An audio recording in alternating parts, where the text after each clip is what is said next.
Oi, gente, boa tarde. Conforme combinado, hoje pela manhã, né, eu estou aqui para falar um pouco de como eu vim para Jesus.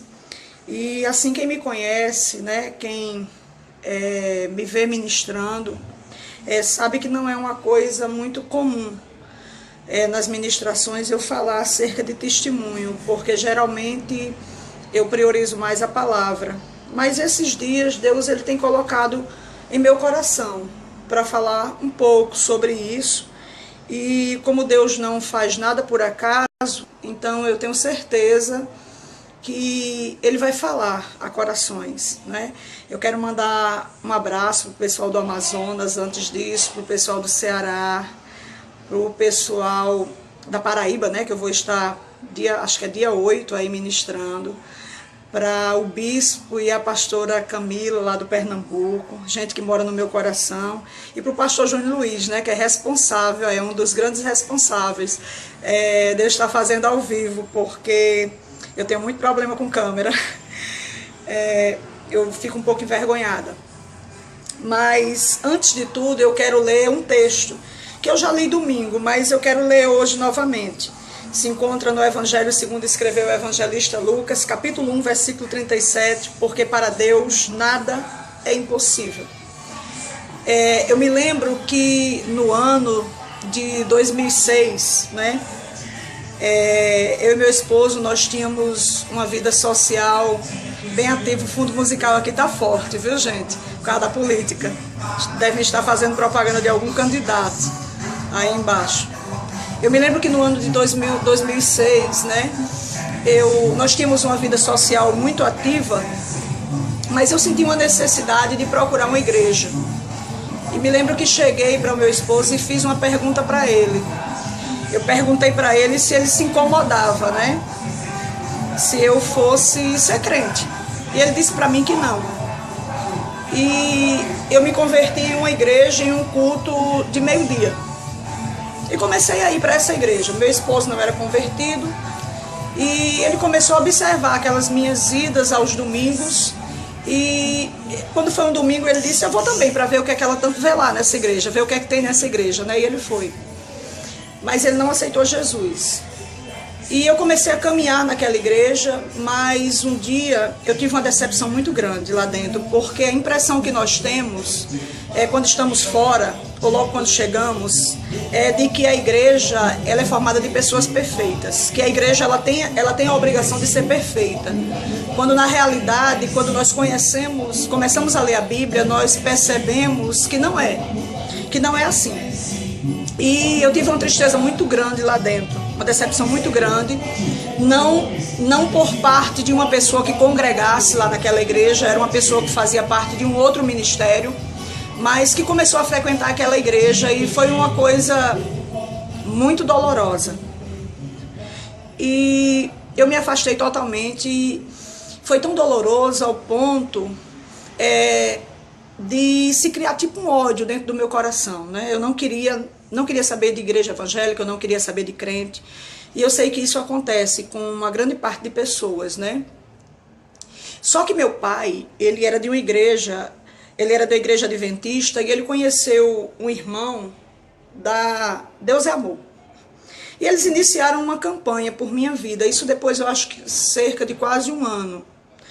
Todos os dias, às 18 horas, eles estavam de joelho orando por mim e por meu esposo. O que o meu pai pedia era apenas que eu me convertesse, né?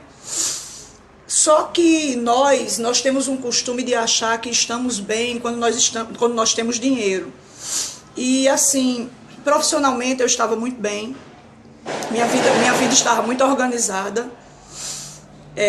Eu tinha um escritório de contabilidade grande, eu tinha 70 empresas, eu era consultora externa do Sebrae, atendia ali na Central Fácil, tinha sala de treinamento dentro do meu escritório, fazia o curso de Direito, era jurada titular aqui em Natal, porque eu queria me especializar nessa área, né, penal.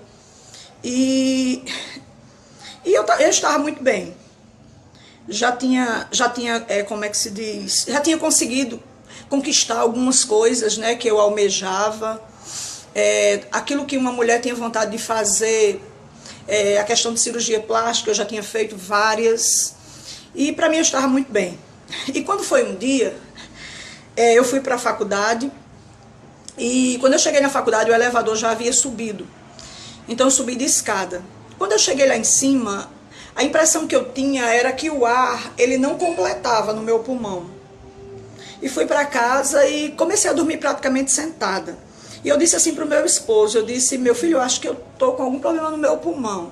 E eu costumo dizer brincando, né, que de médico e louco todo mundo tem um pouco, né? Ele disse, minha filha, você deve estar com algum problema de pulmão. Ele era mais médico do que eu, né? Eu fazia receita e ele assinava e colocava o CRM dele. E a partir daí eu comecei a dormir praticamente sentada. Nós alugamos uma casa de praia, em uma praia aqui de Natal, chamada Santa Rita.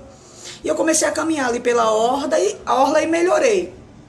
Só que foi na época que chegou o Super Simples e o governo não havia dito que as empresas que já eram do Simples Nacional, elas teriam que ter todas as certidões negativas para elas migrarem para o Super Simples.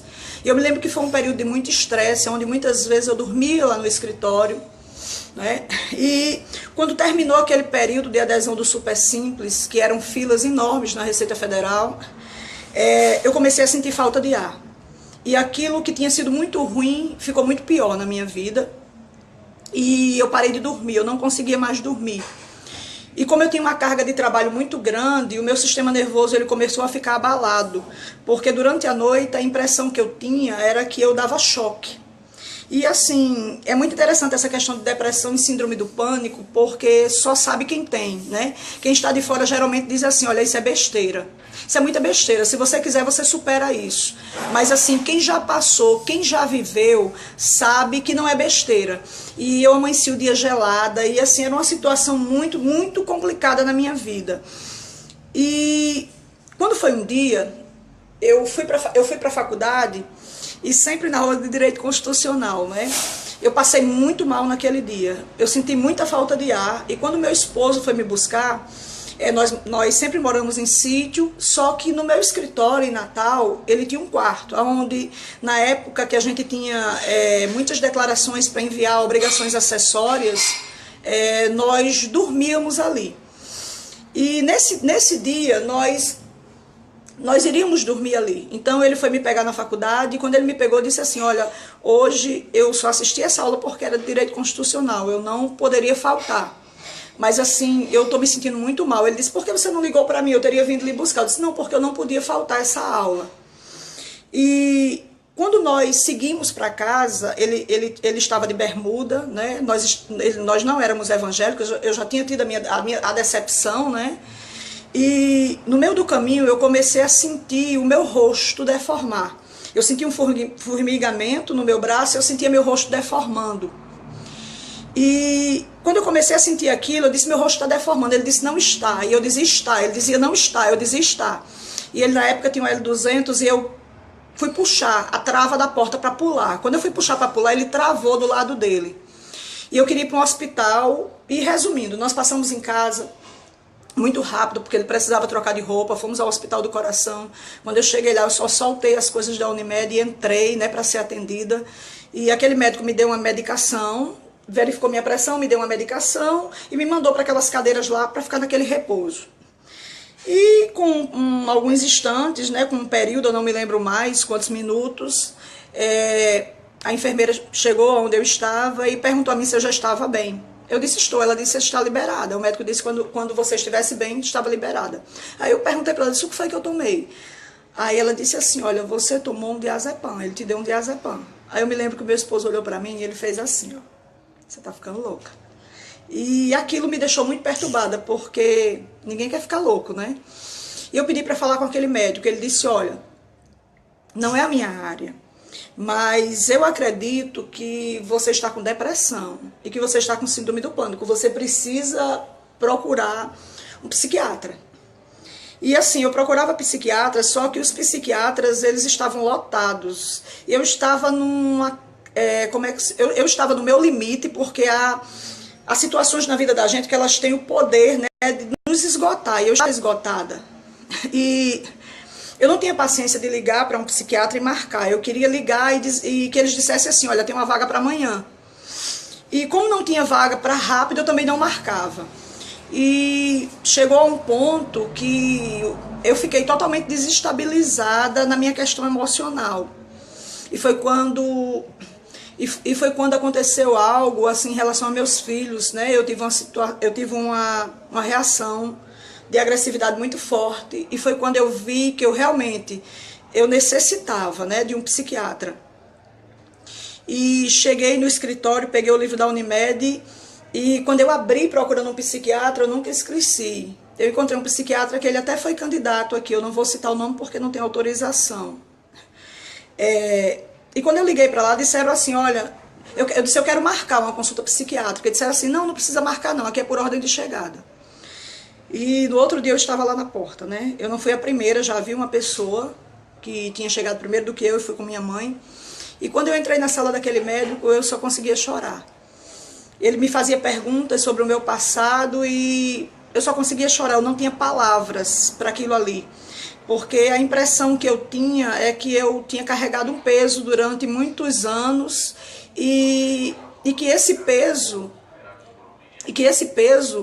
parece que ele tinha passado por cima de mim. E aquele médico passou a medicação, né, disse que eu estava com depressão ansiosa, estava com síndrome do pânico. E eu me lembro que ele olhou para mim e ele disse assim, você tem religião? Aí eu disse, não, minha mãe é protestante. Ele disse, olha, só Deus lhe cura. E eu saí dali com aquela palavra. Não tomei, comprei a medicação, mas não tomei de imediato. E numa sexta-feira eu tive uma crise muito grande. Eu tentei suicídio, né? Eu disse, enquanto esse carro aguentar capotar, eu vou virar ele hoje. Porque eu vinha sem dormir, e não era de dizer que eu deitava e eu dormia um pouco, eu ficava na casa. Porque quando eu deitava, eu tinha aquela sensação de morte. A sensação era como se alguém fosse entrar dentro de casa. Era uma coisa que eu não sei lhe explicar, né? O que era realmente que eu sentia, mas eu sei que era uma sensação terrível. Eu quero mandar um abraço para a Zuleide, ela está falando aqui. E era uma sensação terrível. E quando foi no domingo, né? Isso foi na sexta, eu tive essa crise. No sábado, meu pai fez um culto. Meu pai é adventista e eu trabalhar de Deus. Ele fez um culto no sítio dele e os crentes que foram eram todos pentecostais, eram todos da Assembleia de Deus. E eu louvo a Deus pela Assembleia de Deus, né? Eu louvo a Deus por você que se deixa usar. Eu louvo a Deus por você que não está preocupado com aquilo que alguém vai dizer, mas que tem convicção daquilo que Deus coloca no teu coração, muitas vezes para falar para uma pessoa. E meu pai fez esse culto que praticamente não tinha gente adventista, só tinha gente pentecostal da Assembleia de Deus. E eu me lembro como hoje um irmão chamado Daniel, ele é dos Guarapes, da Assembleia de Deus dos Guarapes. Ele até trabalhou comigo depois lá no escritório, era o pregador daquela noite. E ninguém sabia, só quem sabia era eu, meu esposo e uma amiga, né, que eu tinha tentado suicídio. E ele disse assim, olha, nessa noite Deus, ele coloca uma palavra no meu coração, para falar com muita gente, mas em especial com vocês. E ele olhou assim para mim e disse, olha, você não morreu, porque a mão de Deus, ela está assim, olha, sobre a sua vida. E eu só fazia chorar. E assim a gente ficou impactado com aquilo ali e foi dizendo outras coisas que eu não lembro, mas eu fiquei muito impactada com aquilo. E eu aceitei Jesus naquele dia. Mas na realidade eu não queria Jesus, na realidade eu queria cura. Eu estava aceitando por uma situação que eu estava vivendo, mas não era realmente o que eu queria. Só que no domingo eu tomei a medicação, na segunda-feira eu tinha que estar no tribunal do júri, e na segunda eu estava muito mal. Porque a medicação que eu tomei, a minha memória recente ficou péssima, e eu sentia como se fosse uma dormência. E eu me lembro que a juíza estava demorando, e eu liguei para o meu esposo, né, e comecei a relatar para ele os sintomas que eu estava. E ele disse, minha filha, vem embora. Eu disse, eu não posso sair daqui, porque naquele dia era o dia que iam ser escolhidos os jurados titulares, ia ser o sorteio dos jurados titular. Que eu fiquei entre as juradas titulares, né? E eu fiquei lá e eu não tomei a medicação, porque eu fiquei muito assustada. E eu liguei para uma amiga, né, que é cirurgiã plástica, que eu tinha feito algumas cirurgias com ela, e na ocasião eu era contadora dela. E a gente fez uma amizade, a realidade foi essa. A gente fez uma amizade. E ela disse, Regina, essa medicação que você está tomando, ela não dá esse efeito colateral. Mas ligue para o seu médico. Aí eu liguei para ele, ele disse, não, é para você tomar a medicação. Eu estou vendo que a conexão aqui está fraca, mas espero que vocês estejam me vendo, estejam me ouvindo. E compartilhe aí com quem você souber, né, que está passando por isso. E quando eu liguei para o médico, ele disse, não, você toma a sua medicação. Tome a medicação. Eu tomei. Almocei com meu esposo, ele me chamou para ir para o sítio, eu não quis ir, fiquei no escritório, num quarto que a gente tinha, que na época o escritório era muito grande. Só que eu comecei a sentir minhas mãos dormentes, meus pés dormentes, e eu liguei para minha amiga novamente. E ela disse assim, Regina, você precisa de um neurologista. Eu disse, onde é que eu acho um neurologista? Ela disse, vá para o São Lucas. Você tem alguém que dirija para você? Eu disse, não, eu não tenho ninguém que dirija para mim. Ela disse, então eu estou terminando um curativo aqui de abdômen e eu vou te buscar. Só que eu comecei a me sentir bem mal e aquilo ia piorando, aquela sensação ia piorando. E eu disse, eu cheguei para a menina que era recepcionista, eu disse, me dê a chave do carro porque ligue para a minha amiga, eu não vou citar o nome também aqui porque eu não pedi autorização para ela, ligue para ela e diga para ela que eu tô indo já para São Lucas. Só que quando eu ia saindo, o motorista do meu esposo chegou e ele foi me levar, né? Quando eu cheguei no São Lucas, eu fui atendida por um clínico, o neuro estava de sobreaviso, chamaram o neuro, só que o clínico me atendeu, pediu para chamar o neuro, mas depois ele me mandou voltar à sala dele e ele me deu uma medicação, né? Ele me deu 2 Rivotril. E eu fiquei ali deitada, a minha amiga chegou, já estava bem melhor, com um pedaço. Quando o neuro chegou, ele fez aqueles exames, né, com aquele martelinho lá que bate no joelho. E estava tudo ok comigo. E ele me liberou, me pediu para suspender a medicação, voltar ao psiquiatra. E eu voltei. Quando eu voltei, o médico, ele suspendeu a medicação, reteve. Passou uma outra medicação para mim. E a minha memória recente, a partir daí, se ela estava ruim, ela ficou pior, né? E assim... E dali eu estava só caminhando, né? Para uma situação que ela piorava dia após dia, porque eu costumo dizer que nunca pense, viu? Que não pode piorar, porque pode. Alguém já disse isso. E eu caminhava para uma situação que piorava dia após dia, porque eu estava no escritório, eu baixava assim, eu olhava para quem trabalhava comigo e eu dizia assim, que dia é hoje? A pessoa dizia, Regina, hoje é sábado. Quando eu baixava a cabeça que eu fazia algo, que eu levantava a cabeça, eu já não sabia mais que dia era. E aquilo me perturbava muito. E foi quando a gente fez um culto. No dia do culto, na casa do meu pai, meu esposo ficou impactado. E nós fizemos um culto, né, na minha casa. E era para ser um culto da Igreja Adventista, mas só veio gente da Assembleia de Deus. E veio uma irmã que ela é minha mãe na fé, assim, eu tenho um carinho muito grande. A mulher de Deus, a irmã Silvânia, lá dos Guarapes. E eu me lembro quando aquela mulher passou pelo portão da minha casa, ela não me conhecia e ela disse assim, olha, faz dias que eu estou dormindo e o meu celular toca. Quando ele toca, não é ninguém. E o Senhor diz assim, olhe, ore por uma mulher que não dorme. E quando eu entrei aqui, o Senhor disse que essa mulher é você. E ela pôs a mão na minha cabeça, eu só me lembro que eu apaguei, né? Eu apaguei ali, quando eu voltei, ela disse que eu estava curada, mas que Deus me dizia que cantasse. E, irmãos, eu segui a risca, viu? Eu comprei uma caixa de som, 2 microfones sem fio, eu fui cantar. E meu esposo me mandou embora de casa, né? A situação ainda ficou pior. Era algo muito complicado na minha vida. Só que, quando ele me manda embora, então, além de depressiva, além de depressão, além de tomar remédio, além de estar tomando remédio, eu ainda tinha sido mandada embora de casa. Só que nós não éramos casados, né? Eu vinha de um casamento, eu era divorciada, ele era divorciado, e no mundo nós criamos, há um slogan no mundo para quem já se separou, né? Que bem casado é quem vive bem. Quem já teve um casamento que não deu certo diz assim, eu não caso mais, eu agora vou viver junto, né? Eu olhava para aquela situação e eu dizia assim, meu Deus, minha vida está acabando. E o que eu não sabia era que Deus, ele só tinha começado a colocar em ordem aquilo que estava fora de ordem, né? E uma irmã chegou para mim e disse assim, Regina, vamos para o círculo de oração da Central? Olha, a irmã Ruth Leite, ela é tão usada, era dia 1º de maio de 2008, foi o ano que eu aceitei Jesus. Eu aceitei Jesus 28 de fevereiro de 2008, né? E era 1º de maio. E eu esperava um círculo de oração que tivesse pouca gente, porque até então os lugares que Deus tinha falado comigo eram lugares que haviam pouca gente.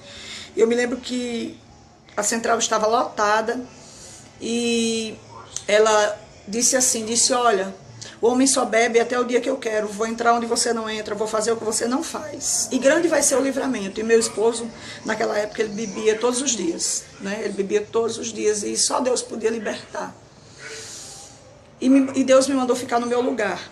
E assim, resumindo, né, porque é bem longo, quando Deus me deu uma ordem para voltar para casa, eu já vou para casar, né, com 15 dias, eu acho 20 dias, nem me lembro, foi só o tempo do edital, lá no cartório de Macaíba para mim casar. Nós casamos, nós estávamos casados, mas eu continuava com depressão, mas ele não se importava mais que eu cantasse. E eu cantava, o Senhor tinha dito, olha, canta, e eu cantava, e eu seguia a risco aquilo que Deus tinha me mandado.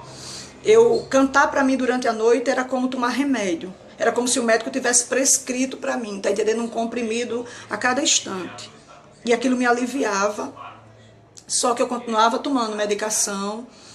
E nós éramos da igreja adventista. E foi quando uma amiga, ela chamada Lenira, ela nos falou da Igreja da Glória de Deus, que era o pastor Brito, né, que hoje já dorme no Senhor. E nós fomos fazer uma visita. E quando nós chegamos lá, meu esposo já o conhecia. E Deus usou a vida daquele homem para tratar, né, algumas coisas na vida do meu esposo e na minha vida. Foi lá que eu dei os primeiros passos para a ministração da palavra. E eu me lembro que um dia ele ministrou uma palavra. E quando ele ministrou essa palavra, eu fui muito confrontada por ela. Porque eu estava na igreja, eu tinha oportunidade para cantar. Eu dizia, eu sei que Deus vai me curar no tempo, mas eu não tomava uma posição em relação àquilo. E eu costumo dizer que todo processo de cura, para que ele aconteça, eu primeiro tenho que reconhecer que estou doente, e segundo eu tenho que querer. Porque quando eu quero ser curada, placebos cura. Quando eu não quero ser curada, nem antibiótico de última geração vai conseguir produzir saúde dentro de mim ou dentro de você. Nada vai conseguir produzir saúde. Então eu fui confrontada naquela noite pela palavra, porque assim, quem conheceu o pastor Brito, né, sabe que Deus usava ele na palavra assim, era uma forma tremenda. Eu fui muito confrontada. E eu tomava remédio para ansiedade, eu tomava remédio para dormir, eu acho que eu tomava umas 3 medicações, Dormonide não conseguia me apagar. E naquela noite, quando eu cheguei em casa, eu fiz uma oração. Sabe aquela oração que a gente faz do fundo do coração da gente? Aquela oração que a gente faz bem sincera. Eu disse, Deus, eu ouvi aquela palavra e eu recebi aquela palavra. E a partir de hoje, eu não tomo mais remédio. Eu joguei toda a medicação fora. E se cumpriu na minha vida esse versículo que eu li nesta tarde, né? Evangelho segundo escreveu o evangelista Lucas, capítulo 1, versículo 37, porque para Deus nada é impossível. A partir daquela noite, né, Deus ele estabilizou aquilo que estava estabilizado. A síndrome do pânico, eu costumo dizer que ela não deu ré, não. Que ela não fez uma volta, não. Ela voltou de ré. A depressão, ela foi embora. Eu fui curada naquela noite. Só que o que eu não sabia era que caminhar com Deus seria um aprender com Deus. E dentro dessa igreja foi onde eu dei os primeiros passos para a ministração da palavra. O pastor Brito, ele trouxe uma pastora chamada Suelana de Brasília, uma morena, uma afrodescendente, né? Bem escura. E ela fez essa campanha de quebra de maldição e eram 3 dias, né? Se tiver alguém me ouvindo aí, que estava lá nessa época, vai lembrar. O primeiro dia você ia dizer o que você fazia de errado. O segundo dia você ia pedir aquilo que você queria. E no terceiro dia, que era o domingo, você levava um vidro de azeite. Paz, Érica, você levava um vidro de azeite porque ia ser um ato profético. Não podia levar um vidro grande para a família toda. Cada um tinha o seu vidro. E na sexta-feira ele colocou um hino e disse, olha, você vai falar para Deus o que você faz de errado, mas você vai confessar para o inferno ouvir. Eu vou colocar um hino que é para quem está do teu lado não ouvir. E quando eu dobrei meu joelho, eu fiquei, meu Deus, o que é que eu faço de errado? Porque meu esposo bebia, eu bebia também, né? Eu acompanhava ele. Nós não éramos casados, já tínhamos casado. Muita coisa já tinha mudado na minha vida. E assim, a gente consegue ver o defeito do irmão. A gente consegue ver o defeito do próximo. Nós sempre estamos prontos para viver a bênção, nós sempre estamos prontos para ser exaltados, né? Mas assim, quem está de lado, a gente sempre está olhando os defeitos. A gente esquece que nós somos seres humanos e que estamos em construção. Eu costumo dizer que eu não sou anjo, eu sou gente, então eu erro. Não existe nenhum pregador liberto. 100% liberto. Nós somos libertos a cada dia, né, pela palavra. É a palavra que nos lava, é a palavra que nos purifica, é a palavra que nos liberta. Então, naquele dia, eu olhando para mim, como nós somos bons para apontar os outros, né? Porque o meu irmão, se ele não paga, ele é trambiqueiro. Se eu não pagar, é porque eu estou numa situação difícil. Se o teu irmão, ele abrir uma empresa e ela não der certo, é porque ele é azarado. Se você abrir e não deu certo, é porque não era o negócio que Deus tinha para você. Infelizmente, nós somos assim. E paz, amada Régia Fonseca. E eu estava perfeita, né? Olhando hoje para minha oração naquele dia, eu nem sei como é que eu não tinha sido arrebatada ainda, porque eu estava prontinha para ser arrebatada. Mas assim, teve uma hora que foi como se o Espírito Santo, foi o Espírito Santo, ele me colocou diante de um espelho que ele não me fazia ver só a roupa que eu estava vestida, como estava meu cabelo, um espelho que ele não me mostrava apenas a maquiagem, mas um espelho que ele conseguia ver as recâmaras da minha alma, ver os porões da minha alma, ver aquilo que tinha de mais podre dentro de mim. E eu me lembro que uma das primeiras coisas que o Espírito começou a me mostrar, a laivas que me via sobre, foi a minha vida profissional. Quantas coisas eu fazia errada por dinheiro, né? Hora extra de funcionário que era colocado por fora de um contra-cheque porque eu facilitava a vida de dono de empresa, porque infelizmente, né, o contador ele tem essa visão, quem me paga é o dono da empresa. Faturamentos não fiscais que não existiam para se conseguir limite, né, que a gente vê muito isso dentro da contabilidade. Eu me lembro que eu tive um professor de contabilidade comercial que ele dizia assim, o símbolo da contabilidade era para ser um martelo, porque tudo fecha na força. E o Espírito começou a colocar diante de mim aquilo que eu fazia de errado. E eu me lembro que eu queria muito cantar, mas eu nunca tive voz para cantar. E uma das coisas que eu achava era que só se fazia algo para Deus se estivesse diante de um microfone, né? Hoje eu sei que não, porque você que está aí do outro lado, você não sabe quem evangelizou o André Valadão. Você não sabe quem evangelizou essas pessoas que têm testemunhos, né, que vieram de presídio. Você não sabe quem evangelizou, porque muitas vezes quem evangelizou é alguém que não tem acesso a um microfone. Mas é alguém que muitas vezes olhou e disse, eu posso não ter acesso a um microfone, mas aonde eu for, eu vou ser boca de Deus, eu vou falar de Deus. E eu tinha uma visão errada. A minha visão é que só podia fazer algo para Deus se tivesse com um microfone na mão.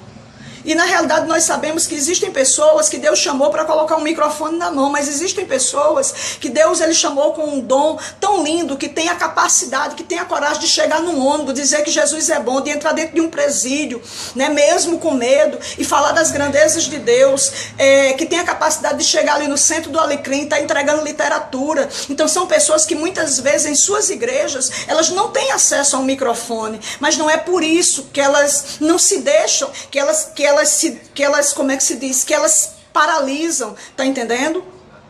Porque elas compreendem que nós somos corpo. Existem pessoas que Deus chamou para ser boca, para ser olho, para ser cabeça, mas tem gente que no corpo vai estar na função de axila e não pode sair. Ora você é mão, meu irmão, mas ora você é solado de pé, vai ter que pisar, vai ter que caminhar, mas isso não diminui, tá entendendo, aquilo que você faz para Deus, porque sempre nós vamos encontrar gente fazendo coisa maior do que aquilo que a gente faz, mas isso jamais vai invalidar aquilo que Deus te chamou para fazer. Eu achava que só podia fazer algo para Deus se tivesse com o microfone na mão. E eu disse, Deus, naquele dia, me ensina a pregar. Só que o que eu não sabia é que aquilo que eu estava pedindo estava dentro do meu chamado.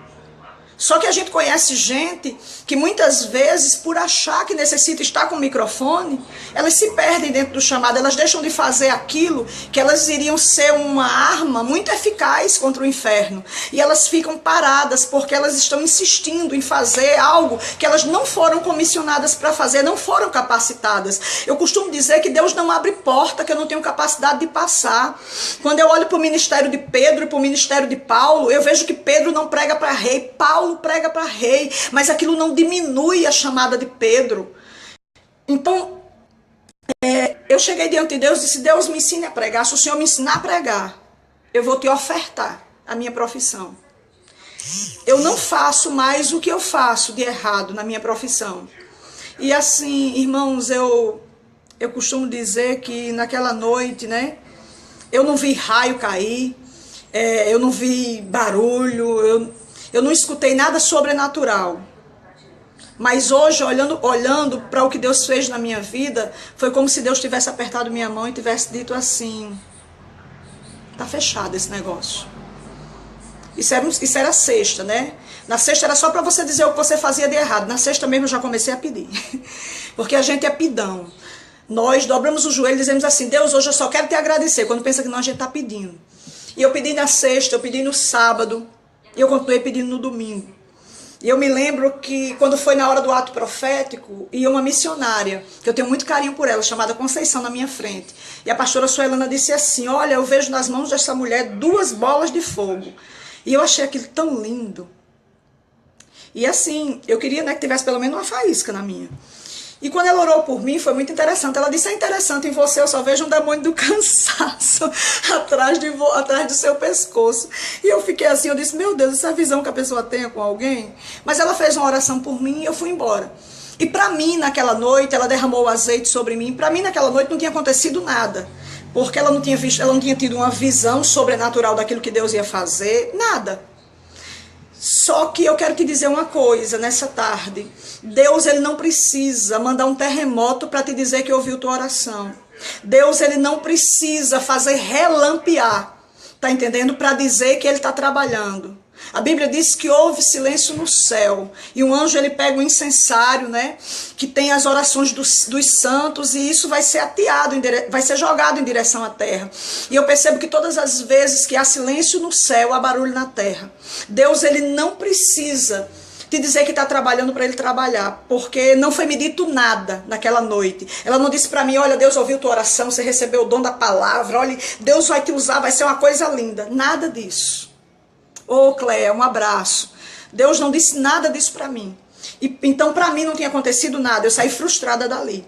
Só que toda segunda-feira tinha um círculo de oração, que era a Aparecida, né, que dirigia, que eu tenho um carinho muito grande. Eu tenho um carinho muito grande pela família do pastor Brito. E ela disse: Regina, venha dar uma saudação. E eu me lembro que eu abri naquela passagem de Davi e Golias. Foi a única vez que eu ministrei essa palavra. E eu ia para frente e para trás, irmão, parecia carro velho. Aí Davi pegou as pedras, viu? Aí ele pegou as pedras, assim, para jogar em Golias, né? Já viu o pregador, quando ele tá engateando, que ele fica meio confuso, né? E ele diz, repete, vai e vem. E eu tava lá naquele vai e vem. Mas, de repente, Deus, ele assim, ele abriu minha mente. E eu comecei a falar, e a partir daquele dia, Deus, ele começou a me mostrar, né, aquilo que não estava escrito na palavra. E dia 30 de outubro do ano de 2008, eu estava entregando a chave do meu escritório. Porque, como é que eu posso dizer? Aquilo que a gente promete a Deus tem que ser cumprido, né? Eu me lembro de uma passagem que Josué, ele vai fazer uma aliança com os gibeonitas. Ele não consulta a Deus e ele se aliança. E mais na frente, Saul, no seu excesso de zelo, vai matar, né, alguns gibeonitas, e a Bíblia diz que a terra não vai produzir. E a gente vai ver que quando Deus manda Davi ir lá ter, né, com o rei dos gibeonitas, a gente vai ver que é por causa de algo que havia sido acordado lá atrás e havia sido quebrado, né? Então eu tinha prometido algo para Deus e eu tinha que sair daquilo ali. Dia 30 de outubro eu estava saindo e assim Deus havia aberto minha mente de uma forma sobrenatural. Eu não sou teóloga, eu fiz 6 meses de teologia agora, esse semestre passado. Quando eu entrei no seminário, o Senhor já tinha dito para mim que esse semestre eu trancaria porque eu viajaria muito. Eu não sou teóloga, né? Só fiz 6 meses agora recente. Estudo muito, me dedico naquilo que Deus me chamou, mas fui pregar pela graça, confiando que aquele Deus que chama, ele capacita. Ele honra quando a gente faz a nossa parte, né? E saí do escritório e foi um grande trabalhar de Deus na minha vida. É uma história que depois eu vou contar, né? Vai ficar para um outro vídeo. Mas o que eu quero te dizer nessa tarde, eu já estou concluindo. é que para Deus nada é impossível. Eu não sei o que você está passando.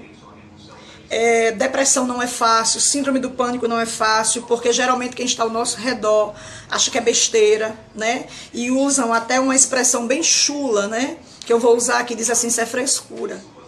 E só sabe realmente quem passa.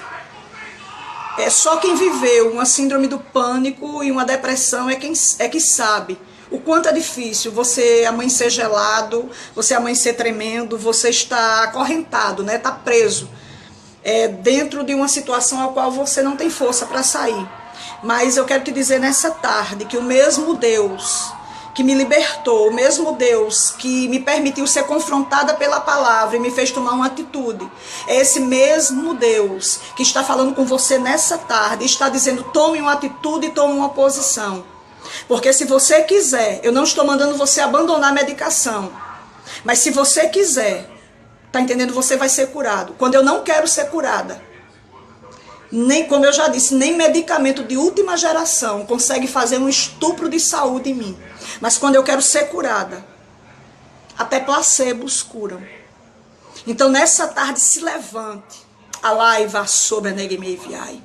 Nessa tarde, tome uma posição. Diga, Deus, eu confio que tu és Deus de Isaac, de Abraão e de Jacó. Tu não disseste que tu eras, tu disse eu sou, porque passado, presente e futuro é a mesma coisa para ti. Eu creio, Deus, que tu és o mesmo. Eu quero finalizar esse vídeo lhe dizendo que o Deus que fez na minha vida, ele também faz na sua vida. Que o Deus que agiu na minha vida, ele também age na sua vida. Ele agiu na minha vida em 2008, mas ele não perdeu o poder. Aleluia, para agir em 2016, o ano está terminando. Talvez você tenha olhado e tenha dito assim, meu Deus, já se passou praticamente um ano. Mas eu quero te dizer nessa tarde, que a marca do nosso Deus é de repente. Faltam alguns meses para terminar. Ele pode agir agora. Eu quero concluir esse vídeo de hoje orando por você que tem depressão. Eu quero lhe pedir que compartilhe esse vídeo com gente que você conhece, que tem passado por depressão, por síndrome do pânico, ou que tem vivido situações às quais ela está aprisionada. Eu quero te pedir que compartilhe esse vídeo com gente que tem chamada para a ministração da palavra e que está engessado. Muitas vezes achando que porque não tem condição de pagar um curso de teologia, porque não tem tempo, até tem dinheiro, mas não tem tempo, não pode pregar. Compartilhe esse vídeo com essa pessoa. Eu quero orar por você que está me ouvindo agora ao vivo. E eu quero orar por você que vai me ouvir posteriormente. Curve a sua cabeça. Deus, eu te louvo e te bendigo nesta tarde. Porque, Senhor, tu sabes que uma das coisas que eu priorizo é ministrar a tua palavra, mas tu colocaste no meu coração, Senhor, para falar acerca, Pai, do meu processo de chegada a ti e do início da ministração, de quando tu me chamaste, Senhor, para ministrar a tua palavra. Senhor, eu não sei quem está me ouvindo agora ao vivo, eu não sei quem vai me ouvir, Senhor, nos próximos dias. Porque eu sei, Senhor, que esse vídeo ele alcançará muitas vidas. Mas eu quero te pedir, Senhor, que as pessoas ao me ouvir, Deus, que elas sejam tocadas pelo teu poder e pela tua graça. Senhor, que quando essas palavras, Pai, esse testemunho, essa oração, Senhor, ela entrar, Senhor, nos seus ouvidos, Pai, que ela ache, Pai, que elas achem guarida na sua mente. E que achando guarida na sua mente, elas sejam, Senhor, como um antidepressivo de última geração, como uma medicação, Senhor, que tem o poder, Senhor, como uma vacina, que tem o poder de erradicar, Senhor, algo, Pai, que muitas vezes danifica, Senhor, o organismo. Porque, Senhor, eu creio, Pai, que pessoas, Senhor, que irão me ouvir, Deus. A enfermidade não é no corpo, a enfermidade é na alma. E, Deus, não é fácil, Senhor, estar doente da alma. Porque doente do corpo, Senhor, eu costumo dizer que nós fazemos campanha, que nós ficamos mais quebrantados, mas quando a doença é na alma, muitas vezes ela gera revolta. Senhor, talvez talvez alguém esteja me ouvindo, Deus, e tenha dito assim: eu vou tirar minha vida porque eu não suporto mais essa depressão, essa síndrome do pânico, eu não suporto mais isso que eu estou vivendo, porque parece que não se acaba. Porque, Deus, existem situações, muitas vezes por uma separação, muitas vezes, Pai, por uma falência, Senhor, por uma situação financeira difícil. Pessoas, elas são levadas, Senhor, a um calabouço, Senhor. As suas emoções, Pai, elas despencam, Senhor, elas vão abaixo. Eu quero te pedir, Senhor, que as visite nesta tarde e que faça por elas, meu Deus, tudo aquilo que eu não posso fazer. Em nome de Jesus. Amém. Deus abençoe.